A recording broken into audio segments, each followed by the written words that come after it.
I feel you. Okay.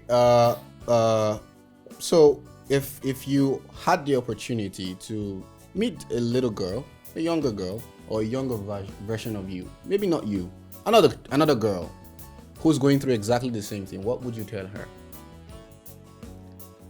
I would tell her to just not believe what they say, and not give it that much importance, because what's important is you, it's not what they say, or their opinion is really not like you should actually look at it as just opinions, and opinions don't matter because they're not facts.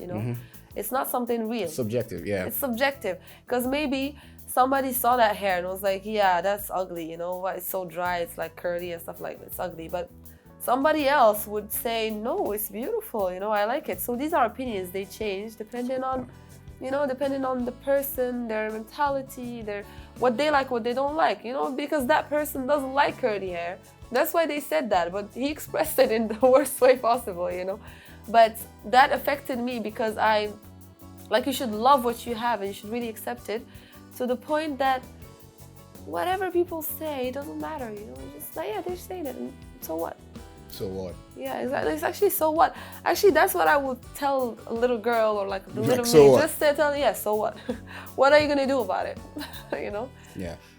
Well, words are very important, right? These things They you've said, are. they're very important, and I personally believe that words carry power.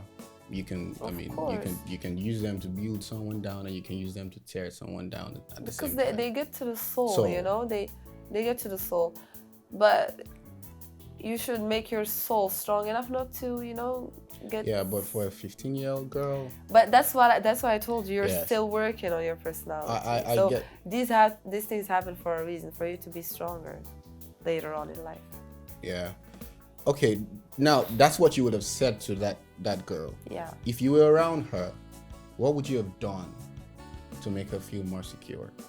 If I'm around her. This is for people who are not the one being picked on, but they're around people who are being picked on. Oh.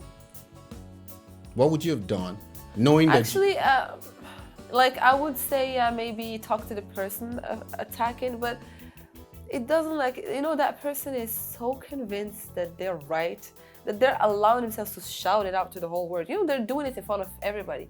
So I would, if I'm around that person, I would talk to that person and just make them change that. Or just make them strong enough to hear it, but not really absorb it. I see where you're coming from. I agree with you in a sense. But I also think that most times we always want to tell the victim how to handle these things better, right? Which is a good thing, right? That's something to say. That's something you should say to yourself, coming from a personal perspective. So you should say to yourself, I'm not going to let this get to me, because there is no standard. There are no standards for beauty. This is who I am. I love myself. I'm good the way I look. I'm perfect because I have a purpose, and all of those stuffs. Yes, that's true. But let's not forget that that's a personal dialogue, monologue. You're talking to yourself, right? That's the victim. But I think that society should create an awareness where people can actually stand up against these bullies, whoever they are. Yes, most times we try to say, I think that sometimes people need to, because see, there is power in numbers. There is power in being, in numbers, just simply put, right? So if we can have that platform where, for instance, if I was in that shoe, maybe what I would do is I'd first walk up to that guy who says that her hair is not good enough. Of course, I can just give him a look, that's already. Well, we're different. I will give him a look. I'll give him something a little different. But yeah, I get what you're saying. What I have this concept of hurt people, Of course, it's true. So that bully is already going through something. Trust me. You don't just go and do these things. I agree with you. Yes. And I think it's more effective to actually work on the victim, not to be a victim anymore, than going to the bully. Because as I told you, the bully is so convinced that he's right. I agree with you. So why would I waste my time? And she needs my help more, you know? Yeah, but Because I can shout at him. You think he's gonna change, really? I can tell him, yeah, don't do it anymore. He's not really gonna change unless you go to the source of his issue, you know? What's making him really a bully? But that person, you know the source of it already. You know that she's getting picked on. She's hearing like bad, you know, messages, like negative it's things. sinking into her soul. It's sinking. You know what the problem is already, and you wanna work on that, you know? So I think we should like just stop. I don't like to victimize myself. I'm not a victim. No one is. I refuse to be Until the victim you choose of to be a victim. exactly. So it's like you already say, yeah, she's a victim, you're a bully, you're bad and stuff, but you're giving him more importance than he already should have, you know, as a he or she, because they can be both, you know. But how about we view it this way? What if the bully himself, like you said, hurting people hurt others, is a victim, and he's also a victim? But he's not a victim of he could be a victim of bullying as he could be a victim of family abuse, like parents stuff. Because I know the case of this guy that was bullying me actually a little bit in colleges. We don't say college, middle school, I think. So he was actually not getting abused, but his father was not really good to him back home. So I was like, yeah, you know what? You know, that's when I was like, you know what? Whatever, I forgive you. You know, you're going through something. Not all of us are very self-aware that we can actually, you know, reach that point of forgiving people for doing the worst to us and just moving on and being like, yeah, I need to work more on myself, not to take that stuff anymore, you know? Because I think that's what's more important. It is. You should work on yourself actually more than, because, you know, it's better to change yourself than changing other people. I agree with you. It's harder, but it's more effective. It's more effective.